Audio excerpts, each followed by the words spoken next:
What's up, guys? I just wanted to jam a little bit, give time for everyone to come on. I know sometimes the notifications go out a little late, but welcome to episode number 2. This is the second episode of what we're calling Chops and Hops. So, chops meaning and hops, which I'm almost out of hops here. I'll share that in a second. Great to see everybody on tonight, guys. Thank you so much for joining. So, let me read through, see who's on here. Rob's on here, my flip-flop pirate, my brother here. We got 2 Craigs on tonight. We got Craig, and then we've got the project bass player and guitar 777, the Craig, my Australian Craig. What's up, dude? We got Flux Digital Studios. Thanks for joining, dude. All right, man. Malamar's on. Cool. We got some people on tonight. So, I want to kick this off, and this is like an open forum, guys. This is basically time for us to really hang out and just kind of like work through some of the chops that you're working on and any questions you guys have. It's kind of a free forum, man. It's kind of really interactive here. I want you guys to to interact with me here. But I always like to start it out by just giving some sort of guitar tip as far as rhythm playing goes. I mean, we'll do some lead stuff from time to time as well, but what I want to talk about tonight briefly, and I want to get your input on this, is combining 2 techniques. Combining alternate picking, okay, like we do alternate picking on our rhythms. Now, a specific type of alternate picking I want to talk about. Let me lower this down so you guys can see my pick here. There we go. So now you can see my pick hand. So I'm not just going, what I'm doing is I'm doing more of like a galloping alternate pick, that 1, 2, 3. So that's that really heavy galloping sound that you hear in a lot of different just amazing metal songs. So what we're going to do is combine that galloping technique, that alternate picking technique, and of course we're palm muting as well. What's up, Rock Lizard? Thanks for coming on, dude. We're going to combine that galloping alternate picking with downstroke picking. So your downstroke is just, you're just picking down. Metallica, older Metallica is famous for that stuff, and a lot of those classic, I call those like classic metal bands because it's just from that era where I feel like metal truly started, and that's something we can talk about in a little bit. But here's what I'm talking about, though: combining the alternate picking, that galloping picking, with that straight downstroke. So it's like.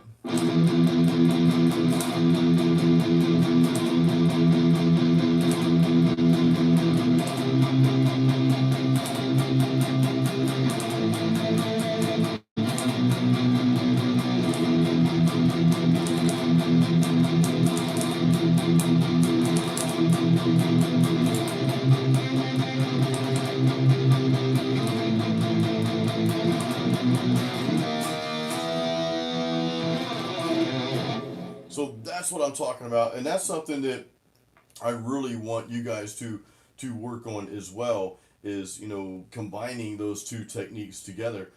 So let me see if I have any questions on that. No cover charge. What's up, dude? Yeah, it's like riding. That is like riding a horse through the apocalypse, man. It's like if you can just think of this, the scariest thing possible that's just hovering over you, like a demon spirit or something. It has like dragon heads or whatever. Well, this is playing in the background.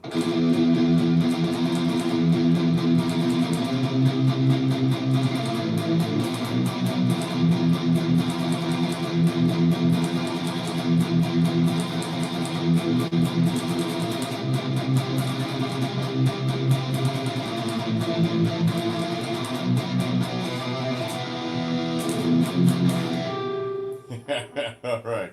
Now I'm just reading through some of the comments here. Oh, from Russia. What's going on, dude? In Russia, that's awesome. I love having all you guys just from all over the place. We got some Floridians here too. I don't know, no cover charge is just south of me. Jadson, say this name. Dude, I don't know if I can say that name. You might have to like spell that out for me, man. All right, guys. Yeah, Mad Max Western, that would be cool. Stoller, you're asking me when am I getting a King V? I don't know, man. I like V's. Have I ever actually owned a V? I honestly don't remember. I know my good friend Alex had a flying V. I don't even remember what brand it was. I think it was some like back in those days we were just kids and we're kind of broke, so we just had like non-name brand guitars, but we made them work. But I don't know if I'll ever get a V. I'm not really. I mean, I'm okay with V's. It's not like something that I aspire to have, though. They look cool, but whatever. Um, let's see what else in here. Jose, what's up, dude? Thanks for coming on, man. Acoustic, North Carolina. Awesome, dude.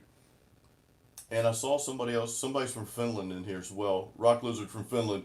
Dude, Rock Lizard, I want to go to Finland. I want to go to a lot of places someday, but I really want to go to Finland because Finland, a lot of the metal that I like, the bands like Nightwish and you're familiar with Evergrey, Tom England. I love Finnish metal. I mean, it's just probably my favorite style, and I try to integrate some of that in what I do as well because I love it so much. Craig in Michigan, awesome, dude. No cover charge. You had the 5150 the first year it came out. Whoa, dude, man. I almost got one. I almost got a 5150. Like I was looking for that old school block letter 5150, and of course, I ended up. You guys know I got the EVH here. I put out some videos this week for that. So anyway, but I almost got a 5150 because they're so much cheaper, and I mean now they have these attenuators and all this other stuff that you can get good tones with at lower volumes. So that's pretty much it. But yeah, Rock Lizard, you guys do have solid bands. And yeah, Finland and Norway, those are just really cool areas for metal, man. That's awesome. LTD, I love this guitar, man. I bought this used. I bought this from actually there's a dude. I used to go to church a long time ago. I haven't been in years now, but the church I was going to, this guy had this, and he sold this guitar to me for $600, man. So I was like, whoa. Oh, there's my brother. All right, checking in from Boston. Awesome, dude. Yeah, I know you're busy tonight, man. We are having fun sharing some chops and hops, so for sure. Yep. So, Craig, you're trying to make your 1957 Sears Silverstone metal friendly. Hey, dude, you can do it. I had a red Gremlin. You guys have probably never even heard of a Gremlin guitar before, but that was my first electric guitar. That's what I had. So that was it was just this bright red thing, and I'm like, okay. But yeah, dude, $600 for this. I think this guitar. This is the M1000 Deluxe. All right, it's got the EMG pickups. This thing sounds bad too. I love this guitar. Can you guys hear this? Okay.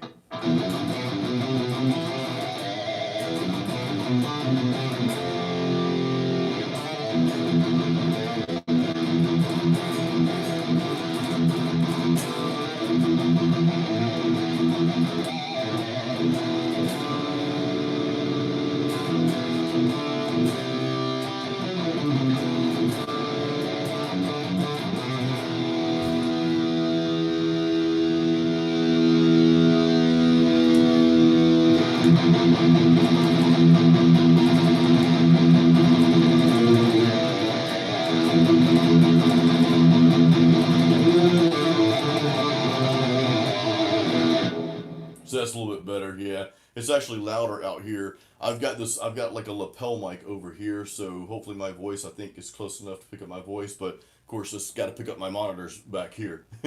So, um, do I have Piano Noir's asking? Do I have an opinion on isolated cabinets? Uh, I don't know. I mean, so my EVH, and you guys can't see it. My EVH 5153, it's a 50-watt head, and you guys can kind of see it in the corner over there. And then it's got a 212 cabinet, and I believe that cabinet's considered isolated cabinet. That's isolated. So, uh, and you guys may want to help with this question because I'm not really sure, man. But you know, he's asking about isolated cabinets. Are they worth it? I would say isolation as far as it being completely closed in, closed back, I would say yes because you've got a more punchy sound for metal. But if you're not playing metal, if you're playing just like some blues or rock type stuff, you know, I think the open back cabinets are okay if that's what you're asking. So correct me if that's not what if that's not what you're asking. Um, but yeah, so what kind of pick do I use and what thickness, dude? I have a Dunlop Max Grip, and it's a .60. You guys aren't gonna be able to see this, but I mean, it's what it looks like. Um, it's got these little grips on them though. It's a Dunlop Max Grip. I'll put that in here, guys.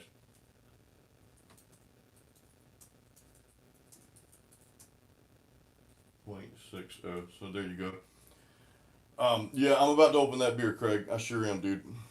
And looks like no cover charge is way ahead of us. I missed one question. Somebody had another important question up here, man. I wanted to get to that real quick. Well, no cover charge, actually, dude. So right now I'm using a plug-in, dude. I hate to disappoint you, but I have been playing my 5150 a lot lately. I think you guys caught the video earlier this week of me giving kind of a rundown of all three channels, and then the next day I put out a video just on the blue channel. So if you saw you'll see the image of the video. It says blue channel.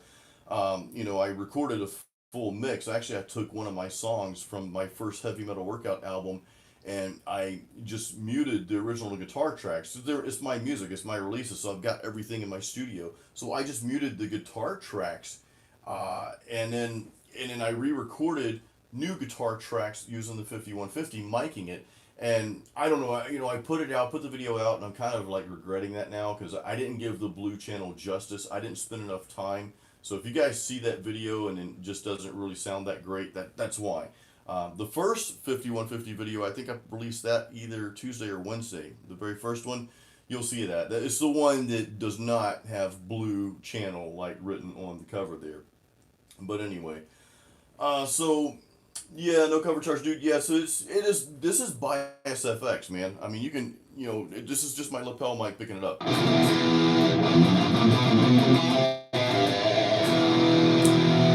See how it sounds a little shred.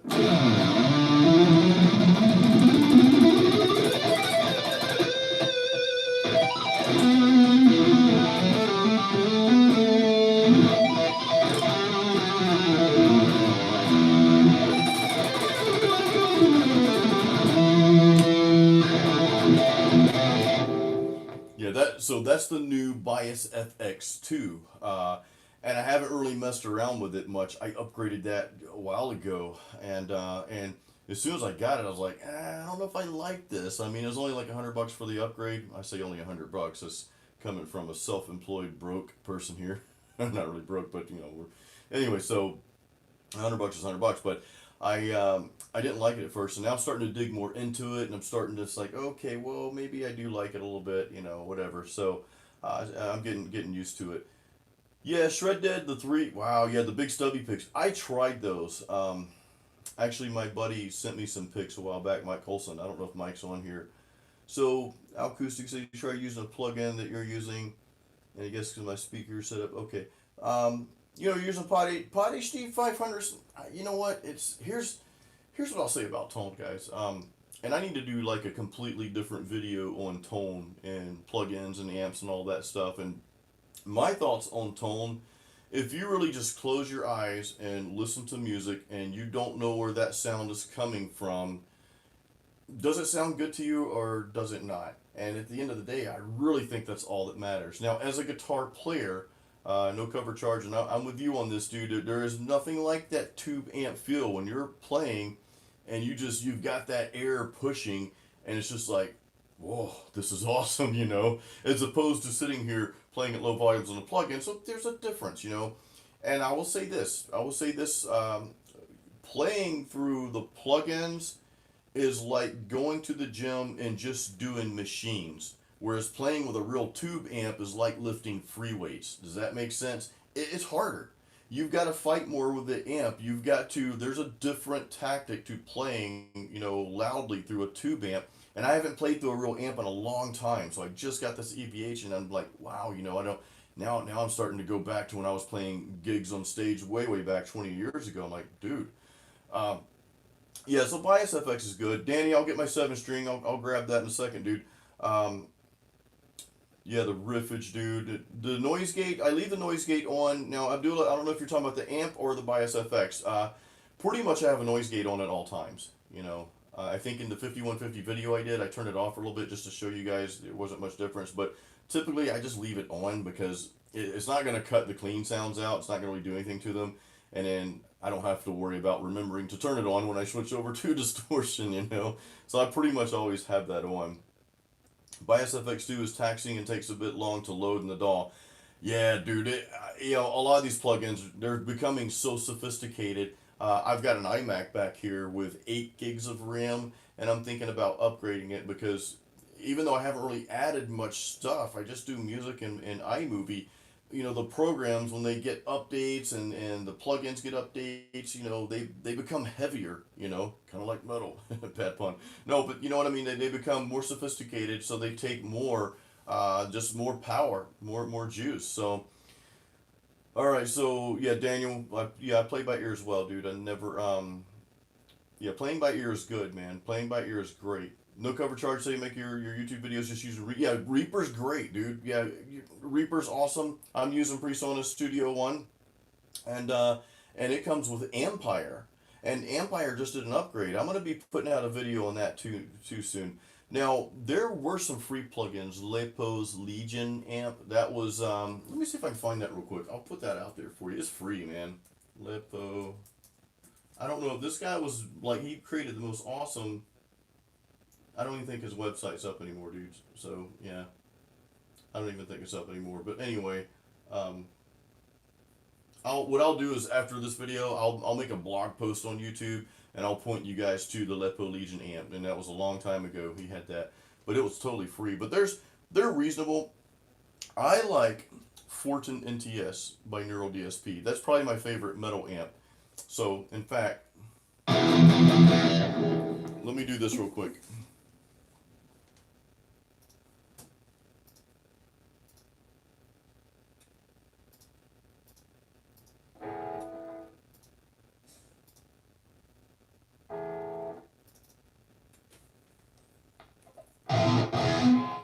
There we go. That's the Fortin. You guys can see it, the red amp back there.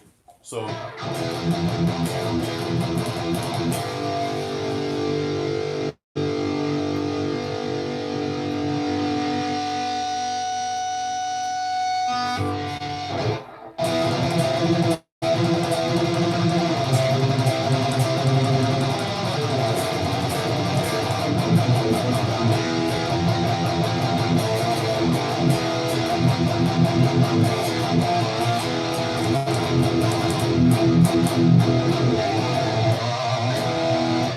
that's the Fortin, and my little lapel mic over here is probably not doing that justice. That's an injustice for all pun, but no, the Fortin NTS by Neural DSP for metal, for just if that's what you play is raw metal, that's great. No cover charge, dude. I would say Bias FX2. You're probably gonna like that a lot because there's so many things that come with it. I mean, Neural DSP has some other stuff too. They have the Plini and a couple other things. There's so much stuff out there. The Nolly as well. Yeah, the Nolly was pretty good as well. The Bias FX tends to have more. They tend to have more effects in there, and I think the amps are good. I mean, I think the amps are good for what they are. George, thank you for that. Thank you for that comment, brother. for George Little, I appreciate that, man. That means a lot to me when you guys say stuff like that. You know, if I'm an inspiration to you, hey, that's awesome, man. My goal here is complete. I appreciate you guys, really do. Yeah, the neural nollie was cool. I downloaded that. I was just paying that amount for the nollie, the archetype nollie. You know, paying that amount for a little bit versus buying something like Positive Grid's Bias FX2 for a lot more. You get a lot more options in there. I thought that was, I just thought that was the better deal. So I didn't end up buying the nollie at all. But yeah, you don't need a lot of plugins, Piano Noir. Yeah, you know, you really don't need, I mean, just get one really good plugin and start out with that. Alfonso, what's up, dude? Thanks for joining. Craig, your question about, so the plugins are essentially just a multi-effect pedal, but on the computer. Well, they're a little bit more than that, dude. They're actually full-blown amps and cabinets and mics and all that stuff, man. I mean, honestly, so here, I'll tell you a quick story. My wife and I, we fantasize sometimes, and we don't have a lot of stuff to begin with. We don't have a huge home. Our house is like barely 1,700 square feet. With the one luxury item we have is a pool, but we live in Florida. You guys that live in Florida, you know you have to have a pool. So it's a requirement. Raymond, what's up, dude? But all that said, we have like fantasized about downsizing even more and just living like way simple. And if that were the case, I would even get rid of my amp and all that stuff and just really condense my studio down to just even a smaller computer, smaller everything, and just doing plugins. You know, you can always send stuff off for, you know, for drums and all that. I hire a drummer anyway for my stuff, for my albums. I hire Cameron Fleury. He's on YouTube. He's pretty hot on YouTube right now. He's an awesome metal drummer too. The guy's just nuts, just crazy nuts. So if you guys ever need a drummer, you like let me know and I'll connect you to this dude because he's just amazing. He's a session drummer, awesome drummer. Let's see. Yeah, if your PC doesn't have a lot of processing power, 8 gigs of RAM's like the minimal, man, because you're running your studio software, right? And then you're running plugins on top of that. What kind of strings and what gauge? Dude, I use Elixir strings. And I just restrung my Ibanez. I use Elixir strings on this thing, and they're 10 through 48 or 10 through 46, whatever that is. I think it's just the light, not super light and not medium, but just the light. So that's what I do. Thank you, Gavin. Thank you dude, from Ireland. Oh, awesome, man. I want to go to Ireland and drink some beer. All right, let me pull this out. There's gonna be a little bit of noise. Hold on. Usually you're supposed to cut your volume and all when you do that, but I've got everything behind me and I'm just being lazy right now, guys. So I'm switching guitars, man. I'm about to crack open this beer real quick, guys. Hold on. Let me play a tune on this first. Now, it's bad guitar etiquette. You're not supposed to do that. Turn everything off or mute everything before you guys know that. Whoa, it's heavy.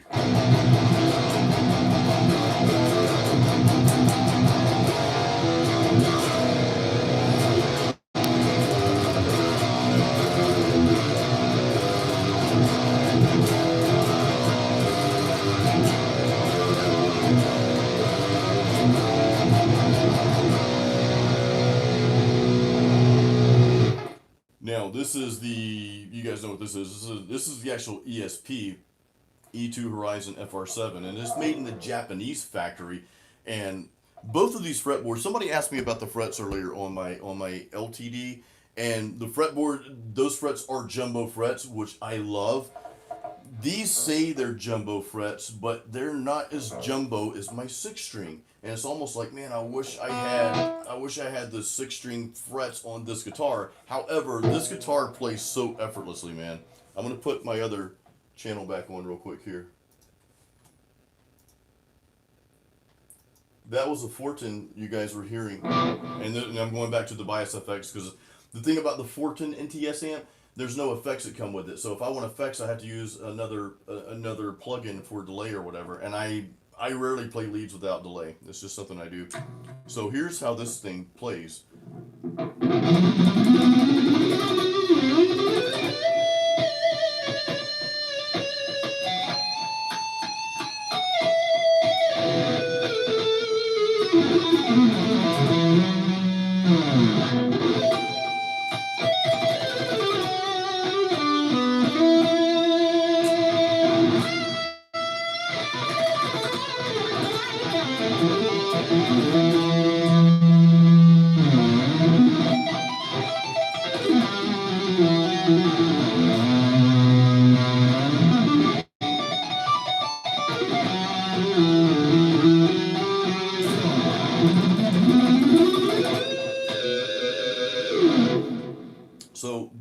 thing. I swear, if you guys are here right like in the room, I'd definitely let every one of you play this guitar because I love it, man. It's cool. I actually thought about. Let me see if I can. I think I missed some comments, guys. I'm sorry about that. I try to keep up as much as possible. Oh, we got to do something from Serbia, dude. That's awesome. That is really really cool. Serbia, man. One of my passions. I know everybody says this. They're like, "Oh, I want to travel." I really do want to travel. I love visiting and like embracing other cultures and just learning about other cultures and learning about their food. That's probably my favorite thing about other cultures and travel, man. You guys know my wife is Thai, so I have family in Thailand, and I remember traveling over there. We hope to go again real soon, but that was just amazing experience. Um, so yeah, you've got piano nor you got the ESP SV standard. Awesome, dude. Awesome, awesome, awesome. You do not enjoy the whammy bar. You know what? Actually, I think the next guitar I get, and I've said this countless times, I'm not gonna have. Where's my whammy bar? Oh, I've got it in a case or something. But I'm not gonna have a tremolo, dude. I'm just gonna have one of those. There's another type of bridge. I can't even remember the name of it now, but as long as it stays in tune, and that's fine. So I really don't want the whammy bar. I want a whammy bar, but I just don't want the floating tremolo because man, when you break a string, everything's out of whack. And there's a certain way you've got to change strings, and if you screw up and get the wrong gauge strings by accident, if it's just slightly off, you guys know it's a pain in the butt, man. So I probably will do away with Floyd's, at some point. 7 string. So no, it's just standard tuning, brothers. It's a B. That one B is just standard tuning. New Trivium album. I'd make a good pirate. Hey, I think I could be a pirate. That'd be kind of cool. The plug-in. Somebody asked me about the plug-in is cool. It's the Bias FX2. Shred Dead. Get rid of that Evertune. Well, so that is funny thing you mentioned that, Shred Dead, from Finland. I did have the Evertune. This is the Floyd. This is the Floyd Rose here, dude. You probably can't see it from there, man. My bad. So that's the Floyd right there. You can see it in the light. But I bought a 7 string right before I got this one, and that one had the Evertune bridge. There was something about it I didn't like, so I ended up sending it back. And Sweetwater was I hate returning stuff, by the way. But of course, I bought a more expensive guitar, so they really didn't mind. And plus, I ate the shipping cost, so it was a win for them. But anyway. Yeah. So, Piano Nor just said it, forget the bridge. Yeah, no, you're right, dude. I like to just plug in and start playing. You know what I mean? I like to plug and play. I want everything just to be there, you know. And no cover charge. Yeah, I mean, I play leads, but I try to use more of my vibrato. So if I want something,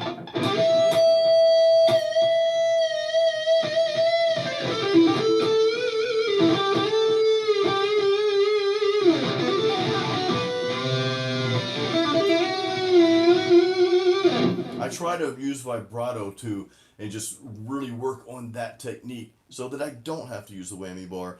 There's probably like 1 out of 50 cases I might use the whammy bar, and I've never been a dive bomb person. I've never been impressed with that. It just to me it sounded cheesy. I know great guitar players do it and all, but it's just not my thing. You know what I mean? So I'm like Leonard Skinner, the simple man.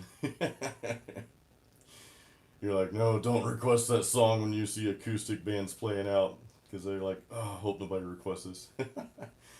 Oh man. So Flux, dude, you got the 7 string, yeah. Yeah, I've never been a fan of detuning or downtuning. I can't say I'm not a fan of it. I like it. It's great. I've just never done it, and I chalk it up to just me being too lazy because again, I've always had guitars with Floyds.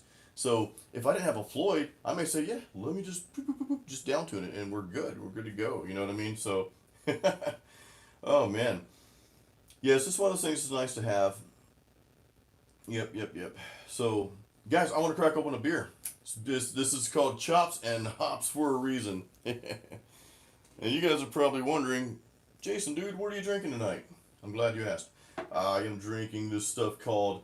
You speaking of pirates, didn't no cover charge say I should be a pirate? Speaking of pirates, this beer is called Invasion, and I think it's based on some kind of pirate story. It is actually. So this is a tropical pale ale. Invasion. It's by Cigar City. Anybody that lives in Tampa or anywhere around this area knows that. So real quick, speaking of pirates, Invasion tropical ale. So with tropical notes of mango and tangerine imparted by Simone and Mosaic hops. Yum. This crisp and sessionable pale ale is perfect companion for a long day's marauding, pillaging, and pirating. So there's a pirate story behind this. And there's Rob, flip flop pirate. He's from Tampa too. He's from Brandon rather. And yeah, Cigar City Maduro, dude. That's a great brown ale, dude. Really good brown ale. Rob and I we're gonna brew some beer together one day, and that's a true story. That's got to happen, Rob. We've got to do that, dude. As soon as you guys get back here, man. I can't do it alone, man. I need you. All right, so we're gonna have a sip. What are you guys drinking tonight? Yeah, Craig, it is about time, brother. It is. If you're drinking something, tell me what you're drinking, and if you're not drinking anything, go to your fridge, and come back real quick and tell me what you're drinking. Cheers, guys. In Thai was a chon chon cup. Turkish shatafe.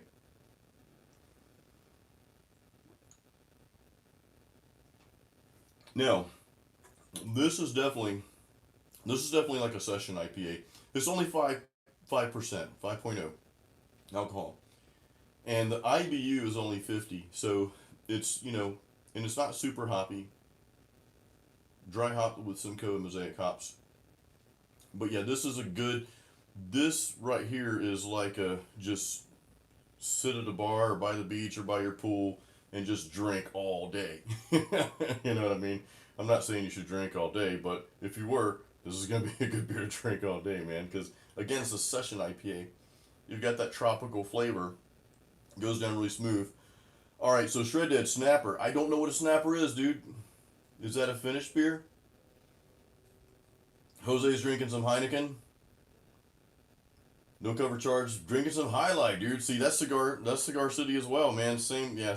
Highlights everywhere here, man. That beer just kind of like really took off, dude. No cover charge. It's a great beer, dude. Great beer. So Bruno, dude, Kronenborg. Bruno, I forgot where you're from, brother. If you can just post that. I'm sorry, man. I totally forgot. And I see the Russian beer there. I'd love to try that, dude. I'm sorry, I can't read that. My translator's not coming up. I'm gonna start learning a little bit of Russian, man. I dabble in languages. I'm semi fluent in Thai language, but I kind of dabble in some other languages. I don't know enough to really call myself multilingual, but I'm comfortable with saying bilingual. Flux, you drink some Angry Orchard. Yeah, pear flavor, dude. Oh, Rincy the Voodoo Ranger, dude. That's good. That's a good IPA. And then the Einstock. Now, that's a Viking beer there, dude. That Einstock and the Stout. I had their Icelandic, but I don't think I've had their Stout. Craig's got a good old PBR. Shred that. So that's an IPA. Good stuff, dude. All right. Shinerbach. Jeremy's got some Shinerbach. Cheers, man. I think that's an English beer, right? Rinseman Voodoo Rangers, Voodoo Ranger, Cronenberg. I'm gonna try this Cronenberg, dude. I gotta find some of that. Vincent, you got Brewdog Punk IPA. I haven't had that one yet. Man, that's awesome, dude. And that sounded the Russian beer. I definitely want to try that. Drink. Hey, you heard it from Jason, yeah. Yeah, go do that. Oh man. Oh, Cronenberg is French. Okay. Okay, cool. I'll have to try that, man. Oh, you're from the UK. Cool. Okay, gotcha. So it's a French lager. Awesome, man. George has got some Shinerbach in there. Naked Turtle Rum, dude. You were having that last week, man. I have got to try that, dude. Naked Turtle Rum. Orange flavored soda. My wife loves orange flavored soda, dude. That's awesome, man. So the EMG pickups, we got a question on the EMG pickups. They make it louder and squeal. Yeah, any not just EMG, any active pickups, the battery operated one, those are gonna get your squeals and just get you more saturation, more tone, and they're just great for rock and metal. I like them all the way around. This one I can't read your beer there, but I'm gonna try it, dude. I'm gonna try to pronounce this, brother. Z. I'm assuming the J is silent. Zakarsko Pivo. Zakarsko Pivo. Let me know if I got that right, dude, or if I came close.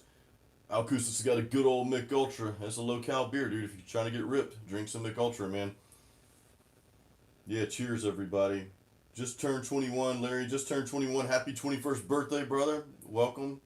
Not really a drinker. That's okay, dude. I'm a just a beer only drinker. I don't really drink anything else. I got a mosquito in here, guys. I gotta get rid of this dude. Okay. I'm not Miyagi. I can't catch him with my bare hand. Man, turtle up.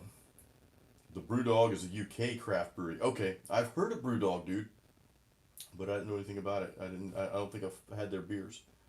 Yeah, Active is great.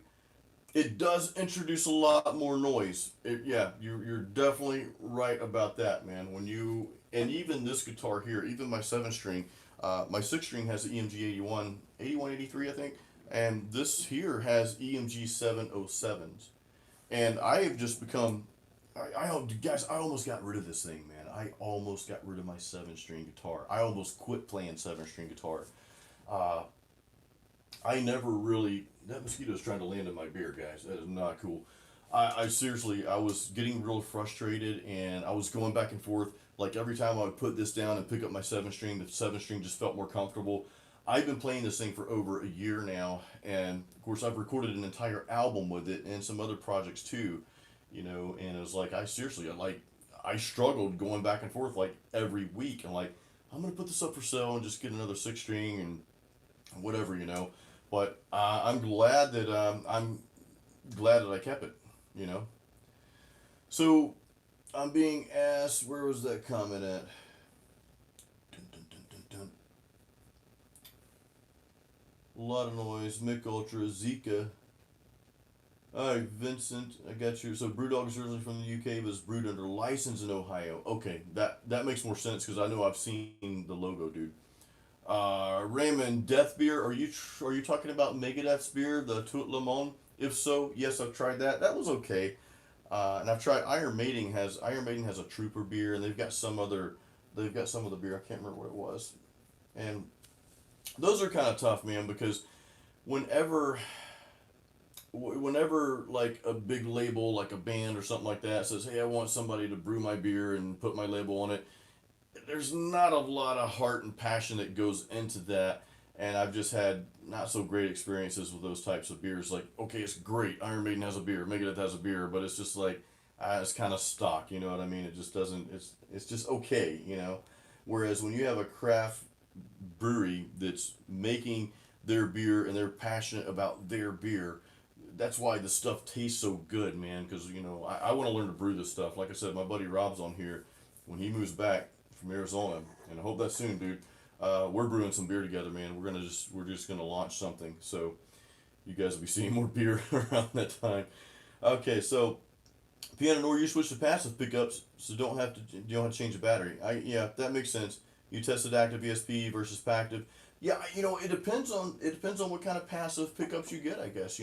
Like for example, I've got this Ibanez here, and it's got the old. This is a RG 1570. These are the only electrics I have, by the way. I got a bass and acoustic too, but that's the V7 V8, and these sound great when you're playing clean tones. I love it, and it's hard to replicate. But man, you cut on some distortion and start playing rock or metal, or rock is okay with it, but you start playing metal and it's just like, what happened? This sucks, and like your notes don't hang on as long. So I've been thinking about switching those out for some like I think there's a Tone Zone and what is it, Tone Zone and Air Norton pickup, something like that. I'm not really sure yet, but yeah, I'm kind of frustrated with that.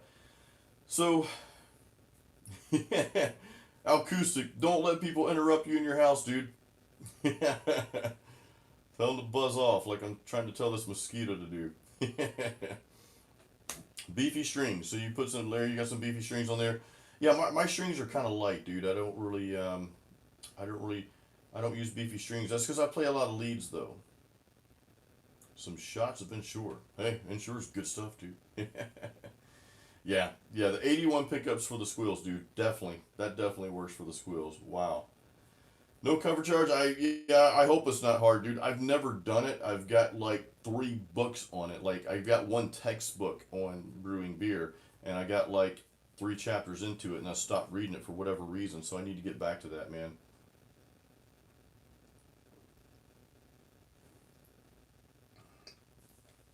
Tie Tire. How long did it take me to play and sing at the same time? That's a really good question, dude. That's a tough question to answer, man, because that's here's my answer to playing and singing at the same time. And this is another video idea that I'm going to be doing at some point. So if I'm trying to play Metallica or Megadeth or anybody else's music and trying to sing that and play that at the same time, I kind of suck at it. I'm just gonna be real with you guys. I'm not great at that. If I'm playing my music, like I'll play this real briefly. I don't know how it's gonna sound because my mic is right here. Push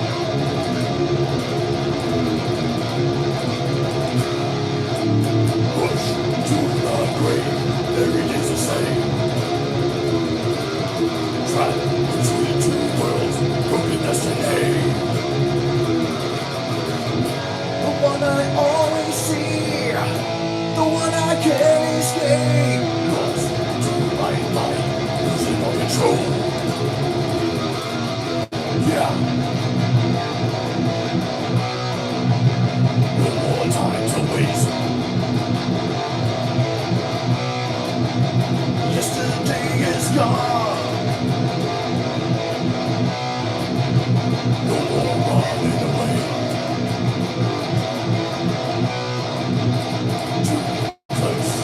So that's just an example of playing and singing. So if you guys notice, I had a lot of little riffs I was doing while I'm singing, but here's the caveat. It's not because I'm great or anything, guys. It's not because, because I admire people like Dave Mustaine and James Hetfield. I admire both those guys tremendously because they're playing some complex stuff and singing at the same time. What you just heard me do was something I wrote.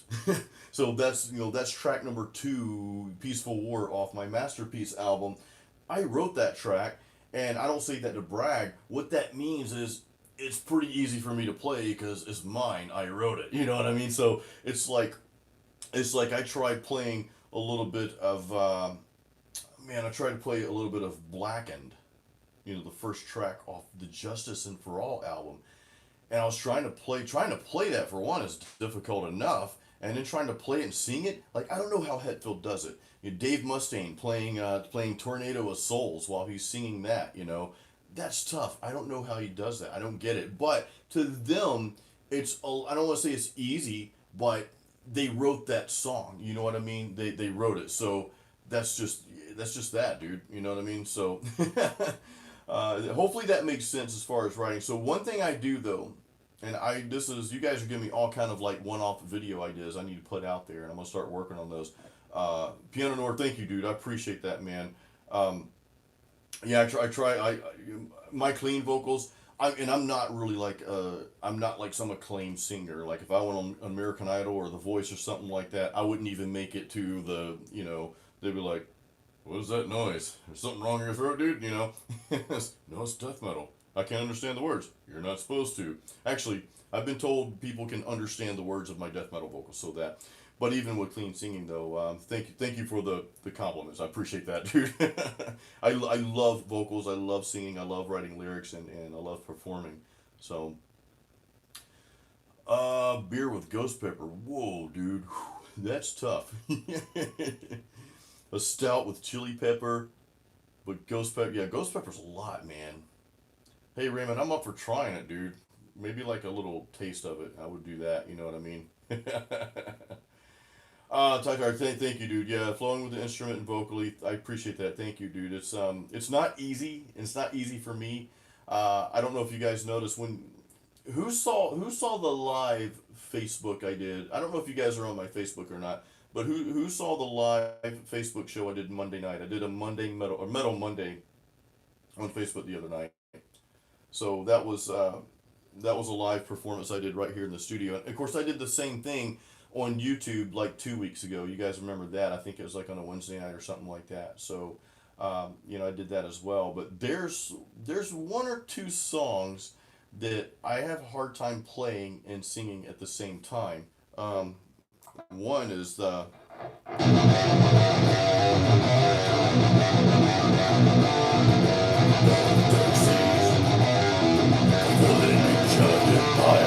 there's a part right there where I'm switching back chords, and I'm not going to attempt it right now because I've not practiced it. That's one of the songs where I've got to practice it for like an hour before I play it live, because I'll have a hard time with it if I don't. There's a particular groove. But one thing, when you're singing though, when you're singing, if you just play, let's just say you pick a simple, try like, and I'm making stuff up, but try like just making any kind of noise with your mouth and just keeping some kind of like constant melody.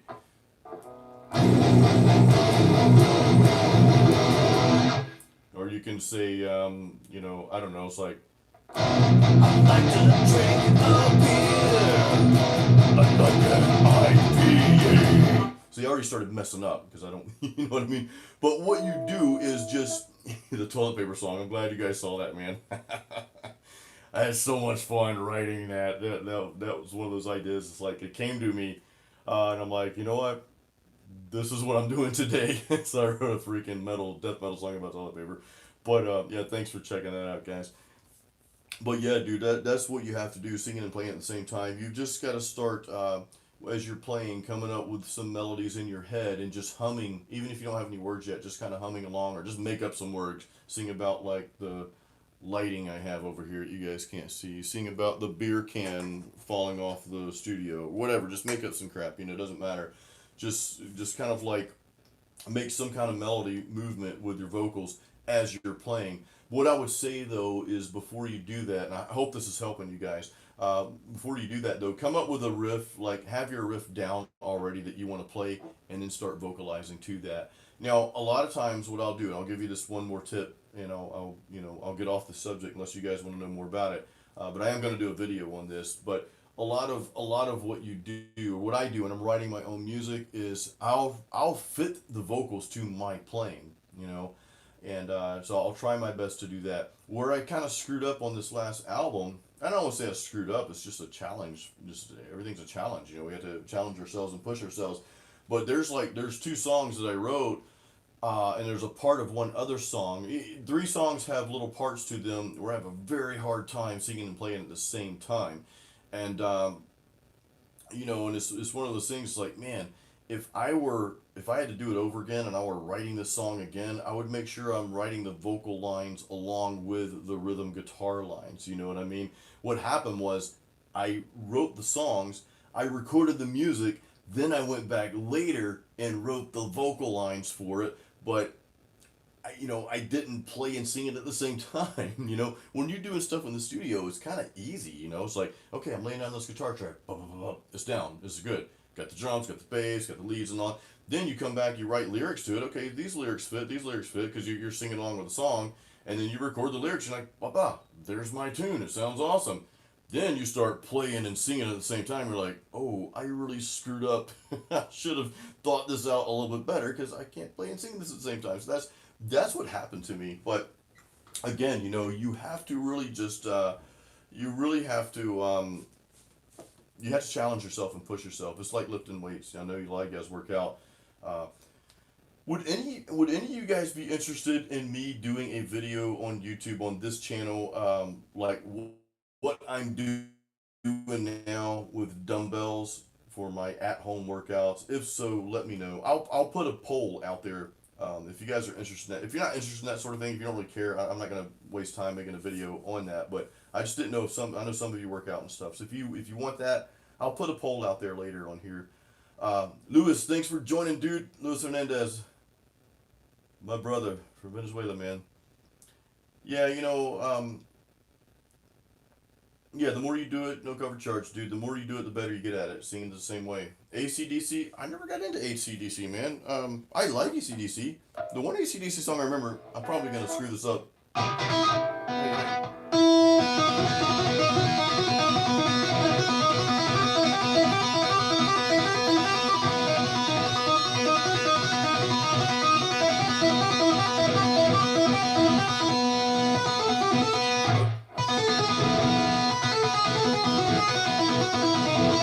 Something like that. That was Thunderstruck. That was the only I remember, and I don't know the song. I haven't played it in years. I remember getting a Guitar World magazine. This was probably back in, I want to say, like early 90s when I just started playing. and seeing the tabs for that. So I apologize for sucking that up just now because I just was trying to remember how to play it. Um, so who prefers? So do you? Let's get another question on here. ACDC sings in key. They do sing in key, dude. Yeah, I love the vocals and everything in that. I mean, they're a great rock and roll band. They're just solid rock and roll. I was just so much into the heavier stuff back in the day. For whatever reason, I never got into ACDC. But if I hear an ACDC song, it's like, okay, that's cool. Leave it on, you know. So I'm being asked, do you prefer to follow the guitar riff as a melody for vocals, or write the vocal melody as along with the guitar's melody, or healthy balance? Yeah, it really depends on the song, dude. That's a great question. Do I pay more attention to the guitar? So a lot of times for the chorus of the song, I'll pay more attention to the melody line of the vocals for the chorus of the songs, because that's that big hook. That's what you're really capturing people with. It's like the plot in a movie. It's like, okay, I'm watching the movie, everything that leads up to boom, right here. This is the main character, this is the main part. So for choruses, I typically will focus far more on, on that vocal melody. I don't have a booger, guys. You probably think I have a bat in the cave, but my nose just itches. I'm not picking my nose or anything. So, anyway, uh, but no, for the verse, and I kind of try to focus on melody lines for the verse, but a lot of times for the verses, I want the guitars to be a little bit more prominent. You know what I mean? Like the verse. Perfect example is the song "Wings of Destruction." This part right here.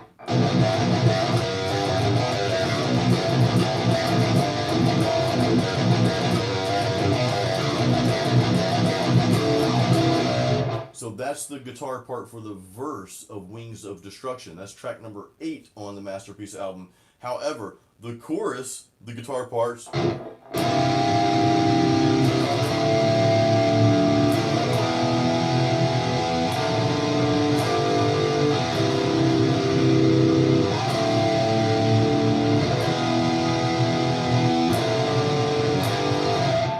That's the chorus. And the melody line is the melody of that part of the song is really heavily reliant on the vocal lines on that. So Ian, what's up, dude? Good to see you on here, man. Thank you, dude. Thank you. Bruno, you gotta leave, dude. Have a good weekend, brother. Thanks for joining, man. Bruno's got to check out, guys. So we'll see you next week, dude. But yeah, so as far as writing goes, it really depends on the song.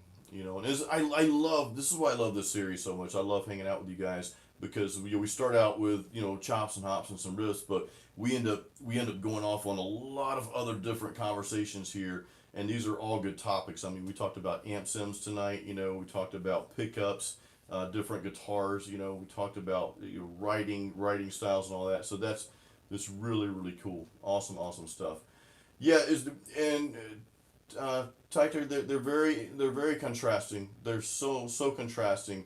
And one band I admire so much, probably my favorite band. Like if I had to pick a favorite band, it would probably be Nightwish. You guys know they're from Finland, and a lot of their songs, of course, they're not really super heavy. And I'm really trying to get into their latest out. They just put a new album out, and I'm like, I'm having a hard time with it, because like the last like 7 songs are just like instrumental movie soundtrack type things. They're great, but it's like anyway. So, but they do a really good job of building up to that chorus of the song as well. A lot of the verses in the songs, they have some different things going on instrumentally, and you've got a vocal line, right? You've got this melody, but the really captivating melody where you can really tell that they're focused on that vocal part is during the chorus of those songs. Amon Amarth, the same thing. So Amon Amarth, if you listen to the first track on, what is it, First Kill, the First Kill song. So they do that a lot. It's pretty heavy guitar work, in the verses. And of course, they're all guitars and all death metal vocals. But if you listen to the chorus of that song, the guitars are kind of steady. They're not moving quite as much. I mean, he's doing some alternate picking, but kind of on one string there. And then the vocals are carrying that chorus. So hopefully that sheds some light on the writing. I love talking about songwriting, though, guys. I absolutely love it. In fact, that's the one thing I'm sort of writing out the course for to teach a course on songwriting. So I'm kind of like, I'm kind of considering putting something out there about on songwriting. Um, what tuning is my seven string? Is standard tuning acoustic?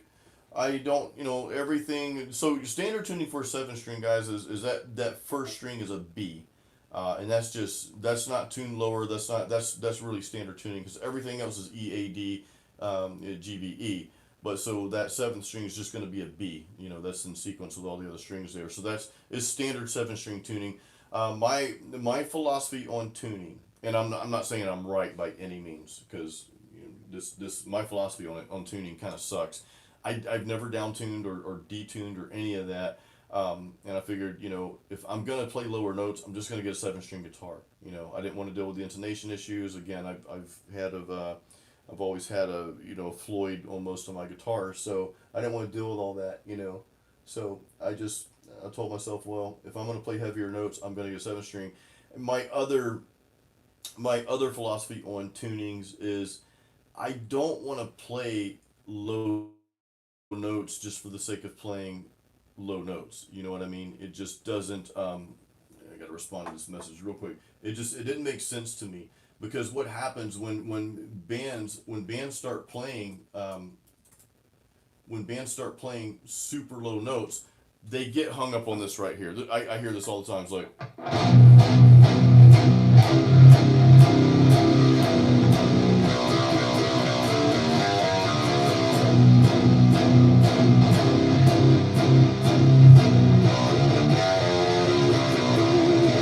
It's like they get into this trance where all they do is play the lowest notes possible, and then every single song is.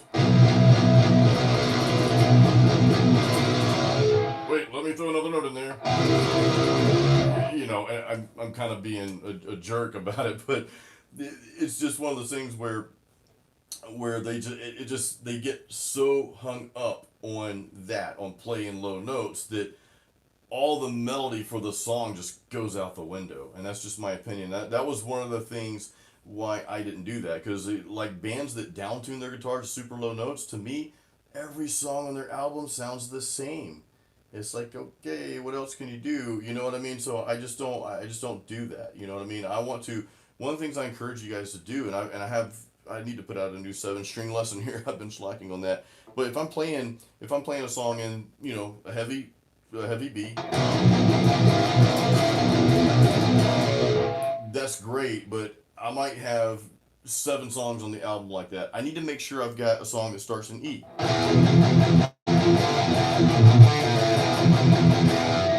So then when you hear that and then you go back to that heavy,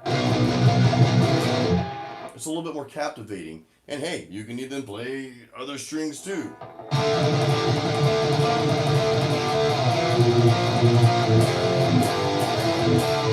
You know what I mean? So, like, if whatever you're tuned to, I encourage you to play other places on the fretboard, in your rhythms, even in your rhythms, play other places. You know what I mean? Because this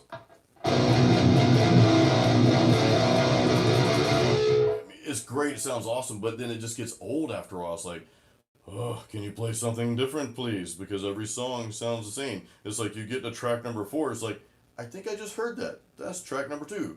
And then track number 7 sounds like track number 2 again. It's like, anyway, so that's just that. So my thinking was when I bought a 7 string, I'm like, oh my god, this is heavy. It's a B. There's no need for me to downtune or detune. Like, why would I do that? You know what I mean? It's gonna do is just have a more muddy sound.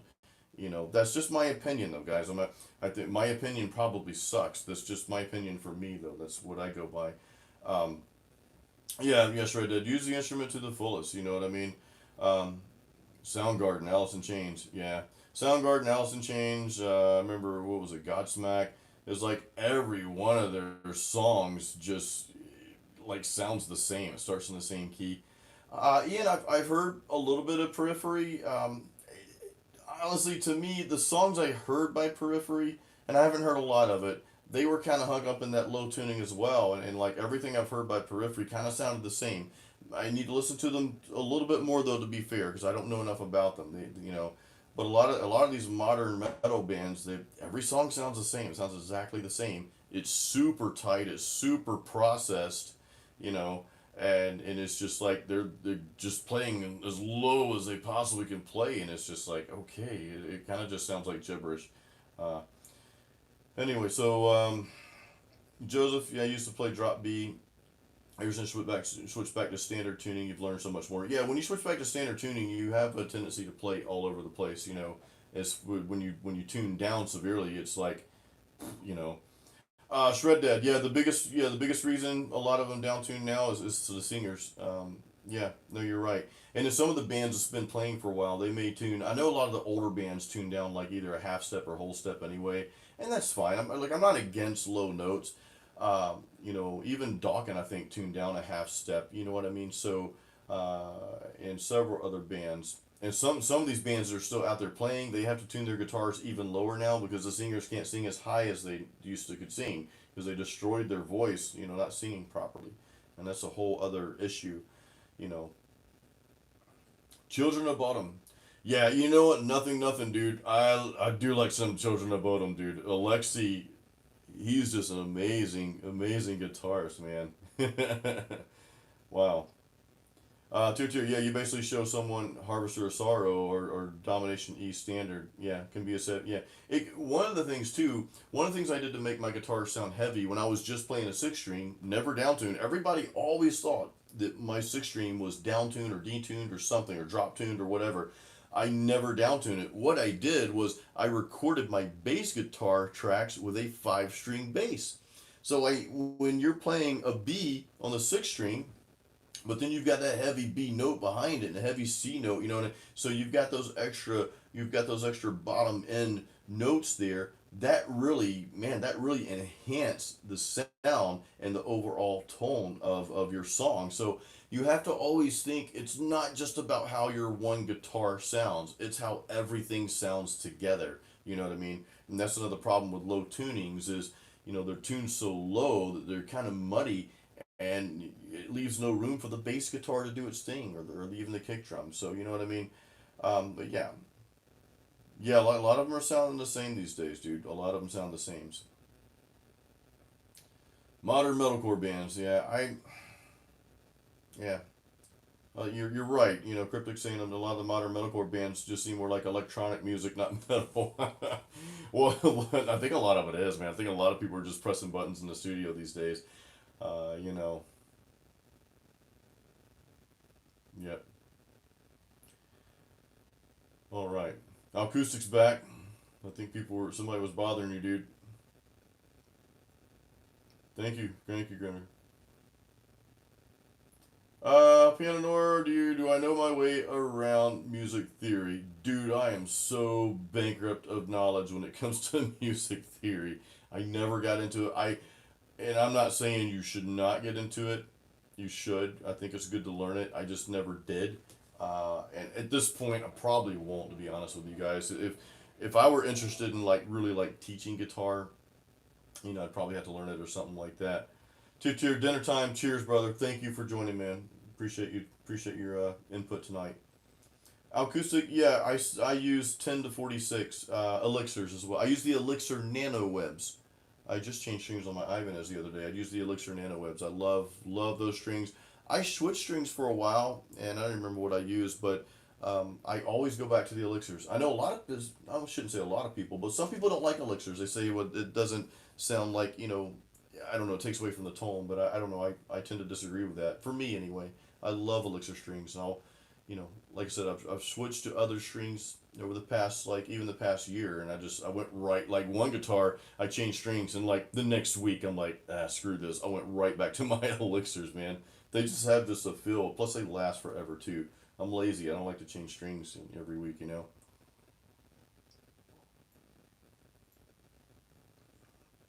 Oh man, Shred Dead. Yeah, it can take away the element of creating due to focusing too much on theory. The thing, like, I I appreciate theory, I do, and I'm totally not against people learning theory. Again, I think it's an awesome thing. learn everything you can about your craft, submerge yourself in it. But a lot of people that know theory, they they're not as good of a guitar player as they would like to be, because of what you just said. And sometimes you put everything in this little box of theory. This is how things work. This note goes with that note, and so forth. And sometimes it's hard to really like get out of that box. But piano noir, you're making a good point too.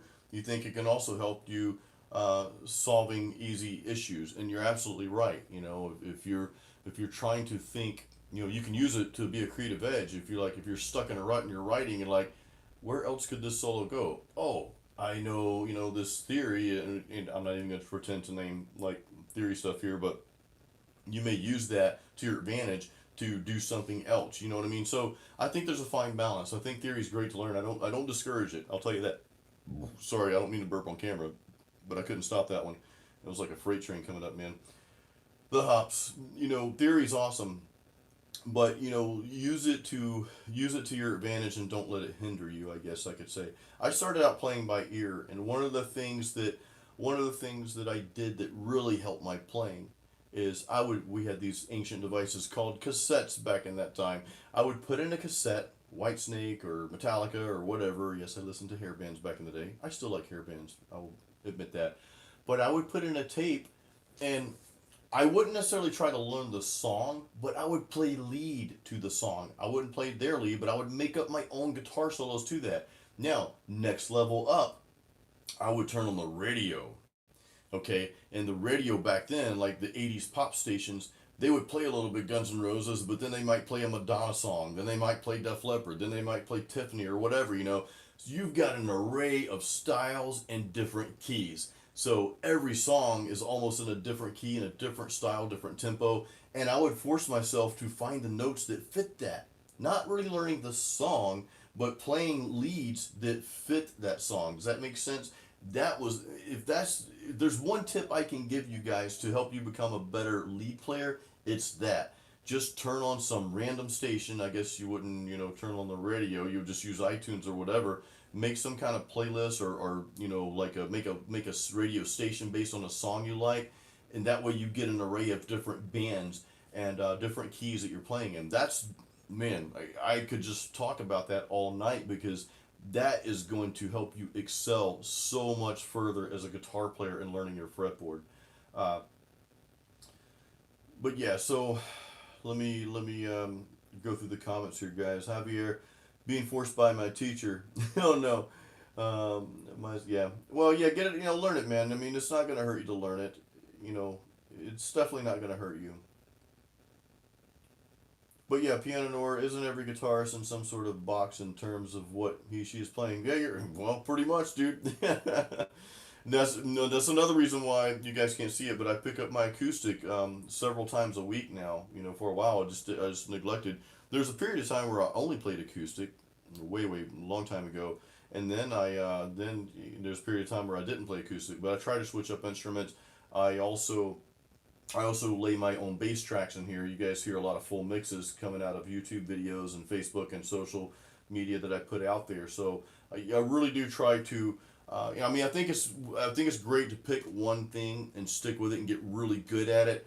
But take some time, take 10 to 15% of that time musically, and just venture out a little bit. Does that make sense? You don't want to try to boil the ocean. You don't want to try to get great at everything, because what'll happen is you won't get really great at anything. You'll just be kind of like kind of good at all these things. So there is a place for focusing on that one instrument. You know what I mean? Focus on the one instrument, and then from there start dabbling 10 to 15% of your time into learning some other things, and that I think that will help you. Brother Rob is on. Yeah, Rob. Yeah, well, Rob is a class. Rob Schreiber. He's classically trained.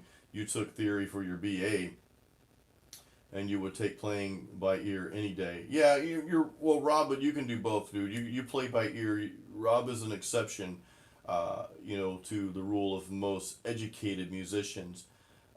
Separate. I'm so sorry, dude. The Russian language is not coming. I'm gonna try to translate this later because I see your comments and I have not been able to respond. I apologize, dude. For some reason, YouTube's not doing the translation here, so I will try to fix that because I know you've got some really good stuff to say there, and I want to be able to chime in, and I really appreciate you coming on tonight, man. Thank you so much. Um, Acoustic says, write a song called Theory. There's a band called Theocracy. I think they're like a Christian rock band or something, Christian metal. Piano Nord, do you have a space where you can send you music to give them feedback? Piano Nord, I honestly don't have time, dude. I mean, I'd love to do that at some point in my life, but uh, my wife and we run our own business out of our home, internet business, and then with music, with all the projects I have. So I'm sorry, man, I don't really don't have time, because I get music sent to me all the time, to be honest with you guys, and a lot of times I don't even reply to it, so I apologize. Uh, Shred Dead. Yeah, I don't know. I think I don't know why the English isn't coming through, dude. Um, usually the platforms will translate it for me. Who wants to hear some seven string notes, man? I'm gonna play something in A, then I'm gonna play in E, then I'm gonna play in B, and I want you guys to hear the contrast.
So did you guys hear the contrast between those three little patterns? And don't ask me to play that again, because I have no clue what I played. That's the curse of playing by ear.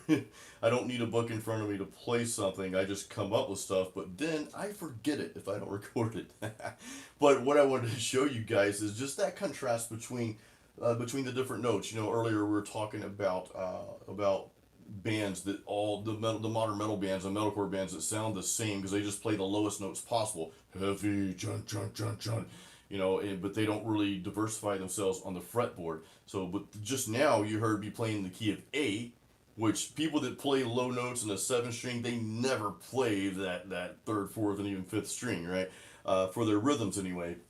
And then you heard the key of E, just like regular six string guitar. And then we went to the key of B, our heaviest region there. So you hear the contrast and how all that stuff just like mixes together and sounds better versus just playing the heaviest notes possible.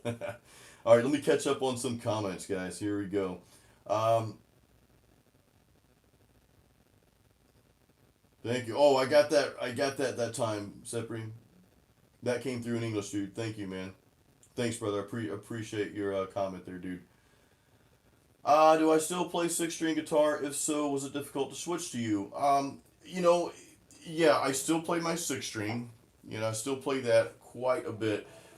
Sometimes I play it more than the seven string here, depending on what day it is. The thing about switching from six string to seven string, and I don't know, you guys may have seen my video. I've got a video out there that talks about, if you look up my name just in YouTube, just type in Jason, and then type in transition from six to seven string, you'll see probably my most viewed video ever. So somebody really gave me a thumbs down on this video already. That's crazy. Hopefully they're gone now. Anyway, I always thought if you give somebody a thumbs down, you should have to like say why at least, right? Anyway, so I don't let that bother me. But that's a good video to help transition. So one of the things, and I'll tell you part of that video, one of the things I did when I first got my 7 string is I pretended that B string, that extra string, did not exist. Okay, so I didn't do this at first, but I started to.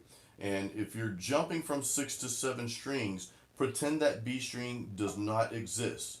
Because man, once I picked up the first 7 string I ever played and started playing it, I was in a music store and I'm like, yeah, I'm gonna play the 7 string, and it was almost like it was a foreign instrument. I was just like screwing up all over the place.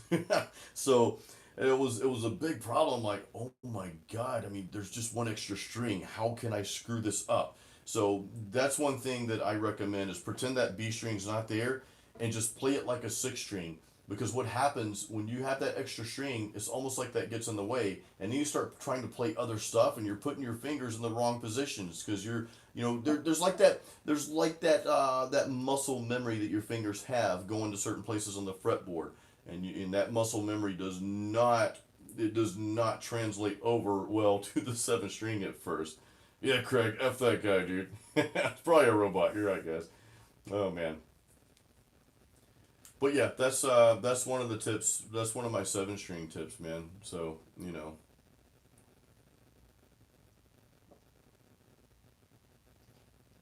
well, I like to look at life as the glass is always half full, but guys, that is clearly not half full. That's half empty at that point. So we're gonna have to do something about that soon. RJ24, dude. So you found out that you found on that 7 string video, getting yours tomorrow. Oh wow, dude, it's a baritone. I guess it's a. I have no experience with a baritone, dude. Baritone guitar. No, I do not. I did a collaboration with the Arabian Panda, dude that lives in Dubai, and he was playing an 8 string. I don't know if you guys caught that video. That's in there too. If you just look in my channel and just type in Arabian Panda, you'll see that. It's a pretty cool video. Yeah, I don't have any experience with the baritone, dude. Sounds like some good Russian beer, dude. No, and honestly, I don't know. I don't think I'll ever go any lower. Like, I know I'll never tune. Let me press this button, guys. My battery's dying here. Okay, I think I'm back now. Man, they don't make cameras. They don't make the batteries to last long. And I'm using my iPhone, and because Apple decided they wanted to use the headphone jack, speaker jack, is the same as the charger, so you can't charge it if you're recording. I've got a lapel mic hooked into my iPhone right here, so I'm looking to get a better setup. Real quick, does anybody have any advice on cameras and mics? I know they've got the Canon M50 with a Rode mic, and I'm thinking about getting that, but I need to get something specific for live streaming like this because even that camera I think dies out after like 35 minutes of shooting. So if you guys have any experience with cameras with a super long battery life or cameras that you can leave plugged in like to the wall and film, if any of you guys have any experience with that, please let me know. Just send me something on Facebook or Instagram, something like that. Oh, real quick, guys, I wanted to let you know I think most of you are on my email list. If you're not, I'm giving away. If you're not on my email list, that means you don't have the free guitar guide that I give away when you sign up. So make sure you go to that email there. That link I just put in the description there, and sign up. You'll get you'll get an extra. I'm sorry. I'm reading somebody's comment about an extra battery, and I was about to say you'll get an extra battery, but no, you won't get an extra battery when you sign up. You'll get a free guitar guide. um, I can't do two things at once, man. That's why singing and playing is so hard for me. But anyway, and then you'll also be on my list. I'll send you some other cool stuff as well, and I'll be able to update you and that sort of thing. So yeah, get that, pick that up if you guys haven't got it yet. Um, Wicked acoustic. That's what I do best. Some wicked acoustic. I do like some wicked acoustic, man.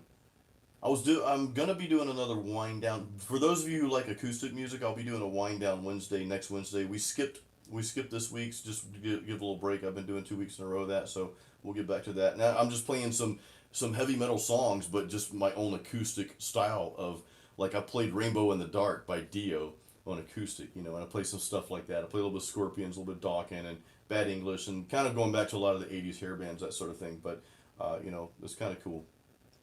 So anyway, guys, being that my battery is dying, it's like battery. That's the first song on the Puppets album. Pretty cool, huh? I'm gonna cut this off now. We've been going for about almost an hour and a half. I appreciate each and every one of you being on here. Thank you for coming tonight. We always have a good time doing this stuff. Real quick before I go, I sent you the link to get your free guitar guide. Rob, I love you too, brother. If you want to support me, guys, go to jasonstarwarsshop.com. I just posted that in the link.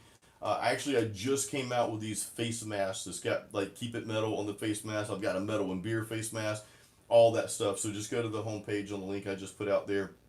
Um, I've got cool T-shirts and mugs. You can buy my CD as well. Oh, I'm not even drunk yet. You can buy the Masterpiece CD on that shop as well, and I've actually got a CD and T-shirt. I think I've still got T-shirts left for the bundle deal, so check that. Um, but anyway, I also have a thing where if you buy 3 or more shirts, or 3 or more mugs, or 3 or more masks, you get an automatic 15% off of everything in my shop. So definitely check that out. That's a good way you can support me as well. All right, guys. So thank you again so much for joining tonight. Had a blast with you guys. And as always, guys, keep it metal. We'll see you next time.